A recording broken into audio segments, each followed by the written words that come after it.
ಕರ್ಣನ ಟಾರ್ಚರ್ಗೆ ಅವರ ತಂದೆಗೆ ರಮೇಶ್ ಅವರಿಗೆ ತಲೆ ಸುತ್ತುವಂಥ ಪರಿಸ್ಥಿತಿ ಬಂದಿದೆ ಅಂತಲೇ ಹೇಳ್ಬೋದು. ಎಲ್ಲರಿಗೂ ಕಿರ್ಮಿ ಕನ್ನಡ TV ಯೂಟ್ಯೂಬ್ ಚಾನಲ್ಗೆ ಸ್ವಾಗತ ಅಂತ ಹೇಳ್ತಾ ಬಿಟ್ಟು ಶುರು ಮಾಡೋಕ್ಕಿಂತ ಮೊದಲು ಯಾರೆಲ್ಲ ನಮ್ಮ ಯೂಟ್ಯೂಬ್ ಚಾನಲ್ ಮೊದಲು ನೋಡ್ತಿದ್ರಿ ಅವರೆಲ್ಲ ಸಬ್ಸ್ಕ್ರೈಬ್ ಮಾಡ್ಕೊಳ್ಳಿ, ಮತ್ತಲ್ಲೇ ಪಕ್ಕದಲ್ಲಿರೋ ಬೆಲ್ಲೈಕನ್ನ ಪ್ರೆಸ್ ಮಾಡಿ. ಜಿ ಕನ್ನಡ ಧಾರಾವಾಹಿಯಲ್ಲಿ ಕರ್ಣ ಇಷ್ಟು ದಿನ ಸೈಲೆಂಟ್ ಆಗಿ ಇರುತ್ತಿದ್ದ, ತಂದೆ ಏನೇ ಹೇಳಿದರೋ ಅದನ್ನು ಸಹಿಸಿಕೊಳ್ಳುತ್ತಿದ್ದರು. ಆದರೆ ಈಗ ಎಲ್ಲವೂ ಬದಲಾಗಿದೆ ಎಂದರೂ ತಪ್ಪಾಗಲ್ಲ ಅಂತದ್ದು. ಹೌದು, ಕರ್ಣ ಈಗ ತಂದೆ ರಮೇಶ್ಗೆ ಟಾರ್ಚರ್ ಕೊಡುವ ನಿರ್ಧಾರಕ್ಕೆ ಬಂದಿದ್ದಾನೆ.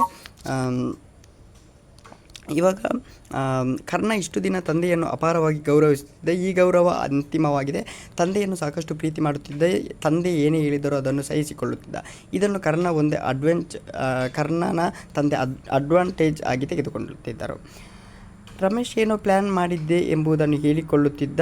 ಆ ಸಮಯಕ್ಕೆ ಸರಿಯಾಗಿ ಕರ್ಣ ಅಲ್ಲಿಗೆ ಬಂದು ಕೇಳಿಕೊಂಡ. ಇದನ್ನು ಕೇಳಿ ಕರ್ಣ ದಂಡಂ ದಶಗುಣಂ ಎಂದು ಹೇಳಿದ್ದಾನೆ. ಇದರ ನಂತರ ಕರ್ಣ ಸಂಪೂರ್ಣವಾಗಿ ಬದಲಾಗುವ ಸೂಚನೆ ಕೊಟ್ಟಿದ್ದಾನೆ. ಕರ್ಣನ ಏಟಿಗೆ ರಮೇಶ್ ತತ್ತರಿಸಿ ಸೂಚನೆ ಸಿಕ್ಕಿದೆ ಅಂತಲೇ ಹೇಳ್ಬೋದು.